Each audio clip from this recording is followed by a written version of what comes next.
আপনার নবী আমার নবী বনি ইসরাইলের যুগের একজন বুজুর্গের আলোচনা করতেছেন। ওই বুজুর্গের আলোচনা করতে গিয়ে সাহাবায়ে কেরামকে সামনে রেখে আল্লাহর রসুল বলেন, ওই ব্যক্তির নাম হলো সমউন। ওই ব্যক্তির নাম কি? সমউন। ওই ব্যক্তি এমনভাবে ইবাদত করত, 1000 মাস দিনে জিহাদ করত, 1000 রাতের মধ্যে দাঁড়িয়ে দাঁড়িয়ে আল্লাহর ইবাদত করত। সুবহানাল্লাহ। বুঝে করেছেন, যেভাবেই করেছেন, গুনাহ তো হয়েছে। তাই এই মাসের মধ্যে আমরা যথেষ্ট পরিমাণ চেষ্টা করব আল্লাহ সুবহানাহু ওয়া তাআলা আমাদের গুনাহগুলো যেন ক্ষমা আর মার্জনা করে দেয়, বলেন আমিন। আজকের বিষয়বস্তু হলো, সর্বপ্রথম হলো ইতিকাফের বিষয়, দ্বিতীয় কথা হলো লাইলাতুল কদর। যেই কদর রাতের কথা আল্লাহর নবী সাল্লাল্লাহু আলাইহি ওয়াসাল্লাম হাদিস শরীফের মধ্যে এবং কোরআনুল কারীমের মধ্যে স্বয়ং আল্লাহ একটা সূরা নাজিল করে দিয়েছেন। সুবহানাল্লাহ। এই রাতের বিষয়ে আল্লাহ একটা কি নাজিল করে দিয়েছেন? সূরা নাজিল করে দিয়েছেন। আল্লাহ তাবারক তাআলা আমাদেরকে শোনার পরে আমল করার তৌফিক দান করুক। আর একটু জোরে বলেন আমিন। হাসবি রাব্বি জাল্লাল্লাহ মা ফি কলবি গায়রুল্লাহ। হাসবি রাব্বি মা ফি কলবি গায়রুল্লাহ। নূর মুহাম্মদ সাল্লাল্লাহ লা ইলাহা ইল্লাল্লাহ। নূর মুহাম্মদ লা ইলাহা ইল্লাল্লাহ। লা ইলাহা ইল্লাল্লাহ ইল্লাল্লাহ। লা ইলাহা ইল্লাল্লাহ ইল্লাল্লাহ। লা ইলাহা ইল্লাল্লাহ। লা ইলাহা লা ইলাহা ইল্লাল্লাহ ইল্লাল্লাহ। হাসবি রাব্বি জাল্লাল্লাহ মা ফি কলবি গায়রুল্লাহ। নূরে মুহাম্মদ সাল্লাল্লাহ লা ইলাহা ইল্লাল্লাহ। লা ইলাহা লা ইলাহা লা ইলাহা ইল্লাল্লাহ মুহাম্মাদুর রাসূলুল্লাহ সাল্লাল্লাহু আলাইহি ওয়াসাল্লাম। আল্লাহ সুবহানাহু ওয়া তাআলার পবিত্র কালামুল্লাহ শরীফ থেকে একটা সূরা তেলাওয়াত করলাম, সূরাতুল কদর, এবং ইতিকাফের বিষয় থেকে একখানা হাদিসে মুবারাকা আপনাদের সম্মুখে আমি পড়লাম। কোরআনের সূরার নিরিখে হাদিসের আলোকে আল্লাহ আমাকে বলার, আপনাদেরকে ধৈর্য ধারণ করে শোনার তৌফিক দান করুক। সকলে বলেন আমিন। সর্বপ্রথম আমরা সূরা কদরের বিষয়ে জানব। একটা হলো সূরার অর্থ, একটা হলো সূরার অর্থ, আরেকটা হলো সূরার শানে নজুল। একটা হলো অর্থ, আরেকটা শানে নজুল। অর্থ পুরো কোরআনের আছে না নাই? এখন আমাদের তো এলাকায় বিভিন্নভাবেই সূরা কোরআন শরীফের প্রত্যেক আয়াতের কি আছে? অর্থওয়ালা কোরআন শরীফ আছে না? কথা বলেন আছে না নাই? কিন্তু সেখানে শানে নজুল নাই। তাফসীরের কিতাবের মধ্যে শানে নজুল উল্লেখ আছে। তাফসীরের মধ্যে কি আছে? শানে নজুল। কি কারণে আল্লাহ এই আয়াত নাজিল করলেন, বা কি কারণে আল্লাহ, কোন ঘটনা উল্লেখ করে আল্লাহ এই সূরা নাজিল করলেন, এই বিষয়ে তাফসীরের কিতাবে থাকে। তা আমরা সর্বপ্রথম জানবো সূরার অর্থ, তারপরে জানবো শানে নজুল। কেন আল্লাহ এই সূরাটা নাজিল করলেন, কি কারণে নাজিল করলেন, জানার দরকার আছে তো ইনশাআল্লাহ। আল্লাহ সুবহানাহু ওয়া তাআলা বলেন, ইন্না আনজালনাহু ফি লাইলাতিল কদর। আল্লাহ রাব্বুল আলামিন বলেন, আমি কোরআন নাজিল করেছি। আল্লাহ বলতেছেন, আমি কোরআন নাজিল করেছি শবে কদর রাতে। সুবহানাল্লাহ। আল্লাহ কোরআন নাজিল করেছে কোন দিন? শবে কদরে। কোন দিনে? শবে কদরে। এরপরে বলেন, ওয়ামা আদরাকা মা লাইলাতুল কদর। এবং আল্লাহ রাব্বুল আলামিন প্রিয় হাবিবকে বলেন, শবে কদরের মর্যাদা সম্পর্কে কি ইয়া রাসূলুল্লাহ আপনি জানেন? সুবহানাল্লাহ। শবে কদর সম্পর্কে এর মর্যাদা কি ইয়া রাসূলুল্লাহ আপনি জানেন? নিশ্চয় আমার রসুল জানে। সুবহানাল্লাহ। এজন্য আল্লাহ জিজ্ঞাসা করছেন নিশ্চয় আমার রসুল জানে কিনা। এরপরে আল্লাহ বলতেছেন লাইলাতুল কদরি খায়রুম মিনাল আলফি শাহর। আল্লাহ রাব্বুল আলামিন বলেন ইয়া রাসূলুল্লাহ এতে প্রত্যেক কাজের জন্য আল্লাহ রাব্বুল আলামিন বলতেছেন শবে কদর এমন একটি রাত, এমন একটি দিন। আল্লাহ নিজেই বলতেছেন লাইলাতুল কদরি খায়রুম মিন আলফি শাহর। আল্লাহ রসুলকে আল্লাহ বলেন শবে কদর হলো 1000 মাসের চাইতে উত্তম। কয় হাজার? 1000। এই 1000-এ কত মাস? 1000-এ কত বছর? 83 বছর 4 মাস। সুবহানাল্লাহ বলেন না। কয় বছর? 83 বছর 4 মাস 1000 মাসের সমমান। সুবহানাল্লাহ। আল্লাহ কোরআনুল কারীমের মধ্যে এটাই বলেছেন ইয়া রাসূলুল্লাহ লাইলাতুল কদরি খায়রুম মিন আলফি শাহর। ইয়া রাসূলুল্লাহ এই রাত 1000 বছরের চাইতে উত্তম তথা 83 বছর 4 মাসের সমান। কয় রাত? আরো জোরে না কয় রাত? আল্লাহর নবী সকলে বলেন সাল্লাল্লাহু আলাইহি ওয়াসাল্লাম। নবী ইসরাইলের বনি ইসরাইলের জন্য একজন আবেদ লোক, ফরহেজগার লোক। বনি ইসরাইলের মধ্যে একজন আবেদ লোকের আলোচনা করতেছেন আপনার আর নবী, আপনার নবী আমার নবী। বনি ইসরাইলের যুগের একজন বুজুর্গের আলোচনা করতেছেন। ওই বুজুর্গের আলোচনা করতে গিয়ে সাহাবায়ে কেরামকে সামনে রেখে আল্লাহর রসুল বলেন ওই ব্যক্তির নাম হলো সমউন। ওই ব্যক্তির নাম কি? সমউন। ওই ব্যক্তি এমনভাবে ইবাদত করত 1000 মাস দিনে জিহাদ করত, 1000 রাত রাতের মধ্যে দাঁড়িয়ে দাঁড়িয়ে আল্লাহর ইবাদত করত। সুবহানাল্লাহ। এ কথা বলার পর সাহাবায়ে কেরামের চেহারাও মলিন হয়ে গেল এবং আমার নবীরও চেহারা মলিন হয়ে গেল। আল্লাহর নবী সাল্লাল্লাহু আলাইহি ওয়াসাল্লামের চেহারা মলিন দেখে আল্লাহ সুবহানাহু ওয়া তাআলা এই যে সূরা পড়লাম সূরাতুল কদর, এই সূরা আল্লাহ এই শানে নজুলটাই এই জন্য আল্লাহ নাজিল করলেন। আল্লাহ রাব্বুল আলামিনের প্রিয় হাবিবের চেহারা যখন মলিন হয়ে গেল আল্লাহ সাথে সাথে এই সূরা নাজিল করে দিলেন। নাজিল করে দিয়ে বলতেছেন ইয়া রাসূলুল্লাহ ইয়া হাবিবাল্লাহ রমজান মাস আসে, এই রমজানের ভিতরে একটা রাত আছে। কয়টা রাত? একটা রাত আছে।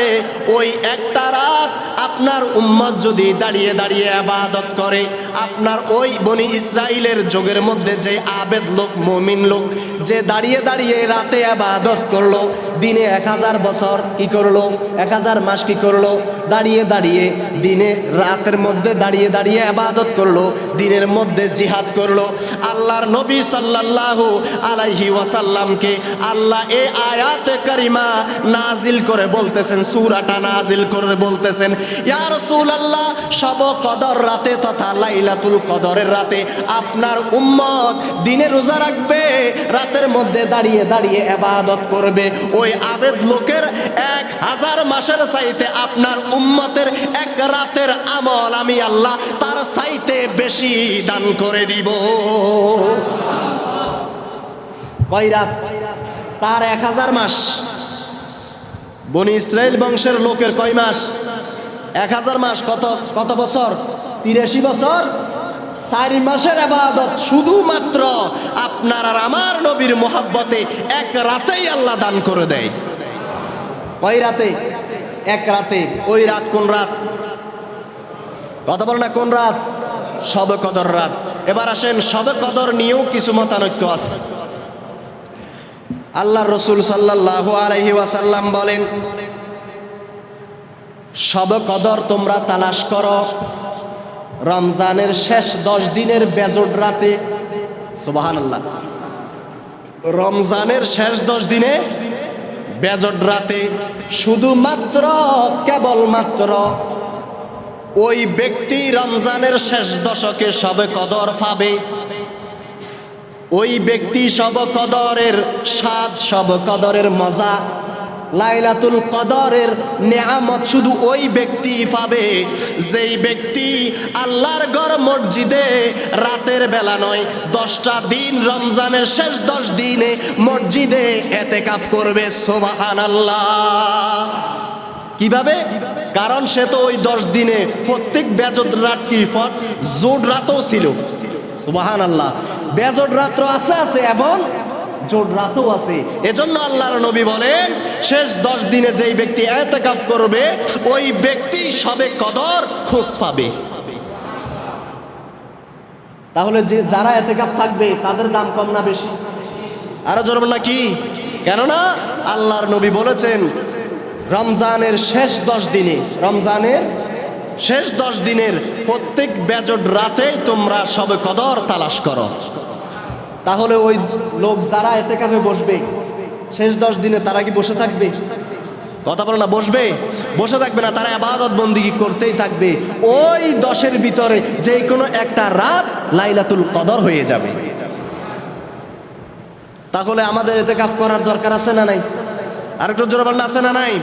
এবার আসুন সকলে আমার মুখে মুখে পড়ুন, ক্বালা রাসূলুল্লাহ সাল্লাল্লাহু আলাইহি ওয়াসাল্লাম আন ইবনে আব্বাস রাদিয়াল্লাহু তাআলা আনহু ক্বালা ফিল মুতাকাফ হুয়া ইয়াকাফু যুবি ওয়া ইউজরা লাহু মিনাল হাসানাতি কামিলিল হাসানাতি কুল্লাহা। মুহাব্বতের আওয়াজে বলেন সুবহানাল্লাহ। আল্লাহর নবী বলেন, হযরতে আব্বাস রাদিয়াল্লাহু তাআলা আনহু থেকে বর্ণিত, আল্লাহর নবী বলেন কোন মানুষ যদি রমজানের শেষ দশকে ইতিকাফ করে, রমজানের শেষ 10 দিনে যদি সে কি করে? ইতিকাফ করে, আল্লাহ সুবহানাহু ওয়া তাআলা ওই ব্যক্তিকে সমস্ত গুনাহ থেকে বিরত রাখে। সুবহানাল্লাহ বলেন না। ওই ব্যক্তিকে আল্লাহ রাব্বুল আলামিন সমস্ত গুনাহ থেকে কি রাখে? বিরত রাখে। এরপরে বলেন আর নেকি এমন সওয়াব আল্লাহ তাকে এমন সওয়াব দান করে যেই সওয়াবের বিনিময়ে তার বিগত জীবনের গুনাহ আমার আল্লাহ মাফ করে তাকে নিষ্পাপ বানিয়ে দেয়। শেষ 10 দিনে গুনাহ করার কোনো সুযোগ আছে? তারা যখন ইতিকাফে বসে যায় সেখানে গুনার কোনো কাজ আছে? তাহলে আমরাও 11 মাস 20 দিন গুনাহ করতে করতে তো শেষ। কথা বলেন, শেষ 10 দিন হলেও ইতিকাফে বসে গেলে কি কোনো ক্ষতি আছে? বুড়া হয়ে গেছে, 50 বছর 60 বছর বয়স হয়ে গেছে, কাজ কাম নাই। কথা বলেন না, কি নাই? কাজ কাম নাই, ছেলেরা ইনকাম করতেছে, তিনি খাইতেছে বসে বসে। এরকম নাই? ছেলেরা ইনকাম করে দিচ্ছে, আহা কত কষ্ট করে বিদেশে ছেলে ইনকাম করে, কত রোদের মধ্যে বৃষ্টিতে ভিজে কত পরিশ্রম করে তার ছেলেরা তাকে টাকা দেয়, আর সে সংভং করে নামাজ নাই, রোজা নাই, ইবাদত নাই, বন্দেগী নাই, কোনো কিছুর খবর নাই। এই ছেলে যে টাকা কামিয়ে দিচ্ছে, আপনি কি হক আদায় করতেছেন? মা বাবার প্রতি যেভাবে ছেলেদের হক আছে তদরূপ ছেলেদের প্রতিও মা বাবার হক আছে। কথা বলেন না, নাই? নাকি শুধু মা বাবার খেদমতের কথা আছে? না, ছেলেদেরও কি আছে? হক আছে। মা বাবা ছেলেদেরও হক আদায় করতে হবে। এই যে ছেলেরা বিদেশ থেকে আপনাকে আমাকে টাকা দিয়ে দিয়ে লালন পালন করতেছে, কত কষ্ট করে আদরের মা আদরের বাপ রেখে ছেলে মেয়ে স্ত্রী সবাইকে রেখে কোথায় চলে গেছে? প্রবাসে চলে গেছে। কিন্তু ওই বাবা কষ্ট করে 10টা দিন ইতিকাফ থেকে ছেলের জন্য দোয়া করার সুযোগ নাই। কথা বলেন, আছে না নাই? এটা যুবকের জন্য প্রয়োজন। কেন? সে তো 11 মাস 20 দিন ইনকাম করলো, আর 10 দিন কি সে মসজিদে থাকতে পারে না? নাকি এই 10 দিনে সে কোটিপতি হয়ে যাবে? এরকম নাকি দুনিয়াদারি? 10 দিনে সে কোটিপতি? আল্লাহ আমাদের সবাইকে বুঝার তৌফিক দান করুক। আমাদের ইতিকাফ বসার দরকার আছে না নাই? কথা বলেন, আছে না নাই? প্রত্যেক বছর 2 জন একজনে বসবো, ও মা আমরা টোটো করে ঘুরমু, কি আজব! আমাদের বিবেক আজকে কোথায়? ওরা আমাদেরকে গুনাহ থেকে বাঁচায়। কথা বলেন না কেন? আবার আমি দেখলাম আপনাদের মসজিদে হোক অন্য মসজিদে হোক, যারা এতেকাবে বসছে তাদের জন্য ভালো একটা খানারও ব্যবস্থা করে না। এরা কিন্তু বলে না, কিন্তু আপনাকে যে গুনাহ থেকে সে বিরত রাখতেছে তার জন্য কি আমাদের হক নাই? তারা একটু ভালো খাইতে চায় না? ইফতারি দিবেন, একটু সেহরি খাওয়াবেন, রাতে ভাত খাওয়াবেন, তাদের সেবা যত্ন করবেন, পানি লাগলে পানি এনে দিবেন, তাদের কোনো কিছু প্রয়োজন হলে তাদের এই যত্নগুলো করার দরকার নাই? খোঁজ খবরও নেই না। আপনাদের বদিল্লা দিচ্ছে ওনারা, আপনাদেরকে গুনাহ থেকে কি করতেছে? রক্ষা করতেছে। আর না হয় মসজিদে যদি কেউ কি না করে, এতেকাফ না করে, এলাকার সবাই গুনাহগার হবে। এলাকার সবাই কি হবে? গুনাহগার হবে। তো গুনাহ থেকে আপনাকে বাঁচাইতেছে না। কথা বলেন না কেন? টাকা পয়সা তো বড় কিছু না, গুনাহ তো বড় মহান। যে গুনার কারণে জাহান্নামে যেতে হয়, যে গুনার কারণে জাহান্নামে যেতে হয়, ওই গুনাহ থেকে আপনাকে আমাকে রক্ষা করতেছে। আবার অনেক মসজিদে দেখবেন টাকা দিয়ে রাখে। কি দিয়ে? টাকা দিয়ে রাখে। কত বড় নাফরমান, কত বড় আল্লাহর নাখাস্তা বান্দা হলে এই কাজ করে। টাকা দিয়ে গুনাহ থেকে বিরত রাখতে চায়। এটা কি সম্ভব? কথা বলেন না কেন? এরকম এভেলেবেল মসজিদে আছে। কেন সমাজের মানুষ কি মারা গেছেনি? কথা বলেন না কেন? সমাজে মানুষ নাই? তো তাদের মধ্যে কি সবাই ইনকাম করে? সবাই ব্যস্ত? আল্লাহর জন্য কি 10 দিন দেওয়া যায় না? আল্লাহ আপনাকে 40-50 বছর দিল, আর আপনি আল্লাহর জন্য 10 দিন দিতে এত কষ্ট কেন? আল্লাহ বুঝার তৌফিক দান করে। আর একটু জোরে বলেন আমিন। তাহলে আল্লাহর নবী বলেন, কেউ যদি রমজানের শেষ 10 দিনে কি করে?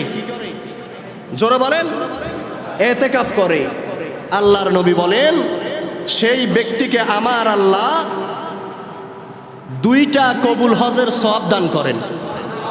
কয়টা? আপনি আমি অনেক হাজিরা হজ করতে যাই কিনা, কবুল হয়েছে না না হয় নাই কোনো গ্যারান্টি? গ্যারান্টি আছে? নামাজ আপনি পড়তেছেন 40-50 বছর, একক তো একটা সেজদা কবুল হয়েছে, কোনো গ্যারান্টি আছে? আছে মনে হয়? নাই। কেন গ্যারান্টি নাই? ইবাদত চালিয়ে যাওয়ার কারণে। চালিয়ে যেতেই হবে। আপনি যতদিন পর্যন্ত আপনার মৃত্যু হবে না ততদিন আপনি নামাজ, রোজা, হজ, যাকাত করতেই হবে। ঠিক কিনা বলেন না? তদরূপ শবে কদর রাতের মধ্যে বেজোড় রাতে খোঁজার জন্য গোপন কেন রাখলেন শবে কদর? এজন্য যেন প্রত্যেক বেজোড় রাতে উম্মতে মুহাম্মদী যেন ইবাদত করে। কিন্তু উলামায়ে কেরাম, ফুকাহায়ে কেরাম, মুফাসসিরিনে কেরাম তারা একটা রাত নির্ধারণ করে দিয়েছে কোরআন থেকে, নিজ থেকে না। কি থেকে? কোরআন থেকে। সেটা হলো আল্লাহর নবী সাল্লাল্লাহু আলাইহি ওয়াসাল্লামের এই যে কোরআনুল কারীমের মধ্যে একটা সূরা লাইলাতুল কদর শব্দটা 3 বার আছে। কয়বার? ইন্না আনজালনাহু ফি লাইলাতুল কদর, এই শব্দটা কয়বার আছে? 3 বার আছে। 3 বারে একটা শব্দের মধ্যে 9টা হরফ আছে। কয়টা? কথা বলেন না, কয়টা? 9টা হরফ আছে। 3 নং কত? কথা বলেন কত? আল্লাহর নবীর ওই যে মুহাব্বতের উম্মত যারা, উলামায়ে কেরাম, ফুকাহায়ে কেরাম, মুফাসসিরিনে কেরাম, যারা আপনার আর আমার জিম্মাদারি রেখে আপনাকে আমাকে যেই কোনো একদিন হলেও মসজিদে আনার জন্য, কিসে আনার জন্য? মসজিদে আনার জন্য একটা দিন, একটা রাত নির্ধারণ করে দিয়েছেন। কি জন্য? কোরআন থেকে তারা বের করলেন 60টা শব্দ আছে, 3টা শব্দ আছে, 3টা শব্দের মধ্যে 9টা হরফ আছে। লাইলাতুল কদর এই 9টা 3 নং 27 হওয়ার কারণে তারা বলে দিলেন রমজানের 26 রমজান দিনগত রাত, 27 রাত হলো লাইলাতুল কদরের রাত। একটা রাত হলেও আপনি ইবাদত করতে হবে। কিন্তু ইবাদত করার কথা প্রত্যেক রাত, কিন্তু আমরা তো পারি না, বিজি, ব্যস্ত। মসজিদ থেকে বের হতে না হতেই ইফতারি করছে আর না করছে সিগারেট হাতে। কথা বলেন না কেন? মসজিদ থেকে বের হোক আর না হোক আগে কি আর 50-60 বছর হয়ে গেছে, এখনো বিড়ি চাইতে পারে না। আর যেই রসুল বলেছেন সর্বপ্রথম দাজ্জালের খানা হলো আগুন। দাজ্জালের খানা কি? আগুন হলো দাজ্জালের খানা। কিন্তু আমরা খাই, ওই বলছিল না হুজুর, দাজ্জাল যে খোদা দাবি করবে, মানুষ কিভাবে তার কাছে যাবে? বলতেছে কেন দেখতেছেন না, বিড়ির প্যাকেটে লেখা আছে, বিড়ির প্যাকেটে কি আছে লেখা আছে, ক্যান্সার হয়। কি হয়? তারপরেও বলে এক প্যাকেট ডারবি দে। কথা বলেন, ক্যান্সার লেখা আছে, মৃত্যু ঘটায় এই সিগারেটে, এই বিড়িয়ে, কিন্তু আপনি তারপরও খাচ্ছেন। তদরূপ সে, আমরা জানবো সে কিনা খোদা না, তারপরও তাকে মেনে নিবেন। কথা কি বুঝা আসে? তারপরে কি করবে? মেনে নিবে। আল্লাহ বুঝার তৌফিক দান করুক। কেন এটা তো এত মহান কিছু না যে আপনার ফ্যাটের ক্ষুধা নিবারণ করবে, শরীর স্বাস্থ্য ভালো রাখবে। এই দেহ কার? তো আল্লাহর দেহ তো আপনি আগুন ঢুকান কামিয়া। আপনার কি এই বিবেকটাও নাই? ধীরে ধীরে ছেড়ে দেন না। এত মহান একটা রমজান মাস, মুখে দুর্গন্ধ নিয়ে মসজিদে আসেন। কথা বলেন, সিগারেট খালি কি পরিপূর্ণ একবার বাস চলে যায় নাকি? একটু হলেও থাকে না? যেখানে রসুল বলছে মসজিদকে সুগন্ধময় করো, আপনি তো দুর্গন্ধময় করলেন। আল্লাহ বুঝার তৌফিক দান করুক। তো তাহলে বুঝাতে চাইছিলাম, কেউ যদি রমজানের শেষ দশকে কি করে? ইতিকাফ করে। আল্লাহর নবী সাল্লাল্লাহু আলাইহি ওয়াসাল্লাম বলেন, কবুল হয়েছে এমন হজ, কবুল হয়েছে এমন হজ, ওই রকম হজের 2টা সওয়াব দান করে। এরপর আল্লাহর নবী বলেন, আরো 2টা উমরা হজের সওয়াবও দান করেন। এক হলো বড় হজ, হজ্জে আকবর, আর একটা হলো হজ্জে ওমরা, যেটা এখন রমজান মাসে বেশি করা হয়। এই দুইটা কয়টা হলো? 4টা হজ। আল্লাহর নবী বলেন, শেষ দশকে বসলো, ইবাদত করলো, তাকে 4টা হজের সওয়াব দান করে দেয়। আর হাসান বসরি বলেন, ওই ব্যক্তিকে আল্লাহ 10 দিনে 10টা হজের সওয়াব দেয়। 10 দিনে 10টা হজের সওয়াব। এবং আল্লাহর রসুল বলেন, যারা রমজানের শেষ 10 দিনে ইতিকাফে বসে, তারা যেন আল্লাহর মেহমান হয়ে যায়। তারা কি হয়ে যায়? আল্লাহর মেহমান হয়ে যায়। আপনার চাইতে, আমার চাইতে তাদের মান মর্যাদা আল্লাহ আকাশ পরিমাণ করে দেয়। কেন? আপনি ওই 10 দিনও মিথ্যা কথা বলেন, রোজাও রাখছেন, মিথ্যাও বলেন, চুগলখুরিও করেন, ইবাদতও করেন না, নামাজ ছেড়ে দিছেন, কোনো কিছুর খবর নাই, এক ওয়াক্ত বললে আর এক ওয়াক্ত নাই। কথা বলেন, কিন্তু তারা 5 ওয়াক্ত নামাজে ঠিক মতে আদায় করে এই মসজিদে। তারা কার সাথে কথা বলে?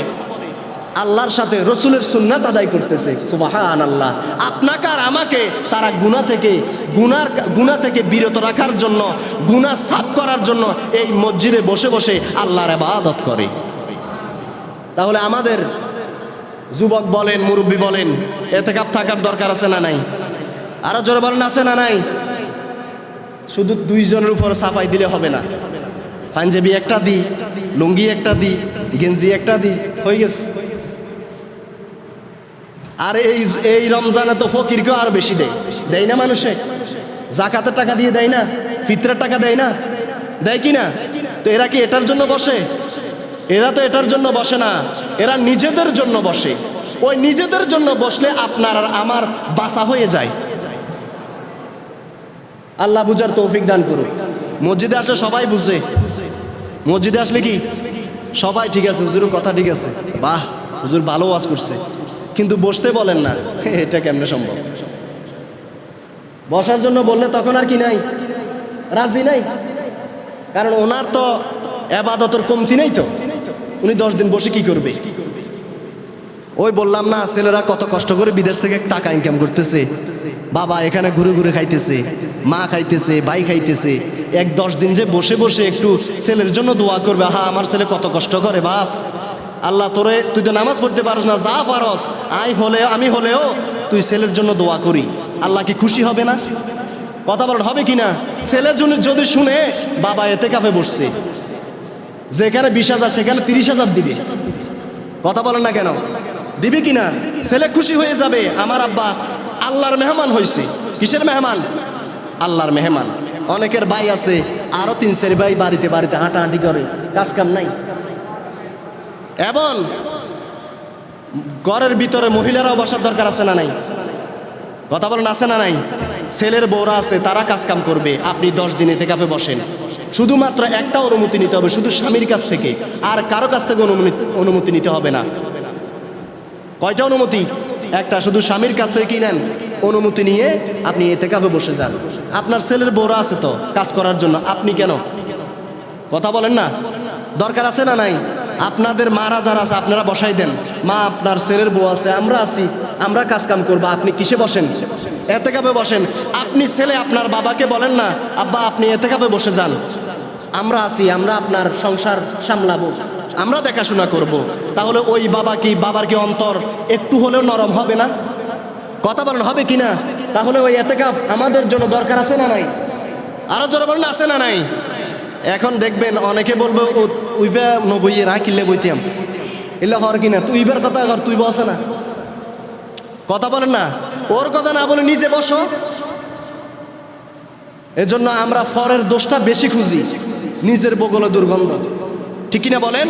আল্লাহ আমাদের সবাইকে বুঝার পরে আমল করার তৌফিক দান করুক। এতেকাফ করার দরকার আছে না নাই? আরেকটা জোরে বলেন, আছে না নাই? আজকে রাত থেকে এতেকাফে বসবেন। আল্লাহ সুবহানাহু ওয়া তাআলা আমাদের সবাইকে কবুল করুক, বলেন আমিন। যারা বসবে আল্লাহ তাদেরকে কবুল করুক। তারা যেন এই 10টা দিন সুস্থ শরীরে ইবাদত বন্দেগী করে এতেকাফ কাটাইতে পারে।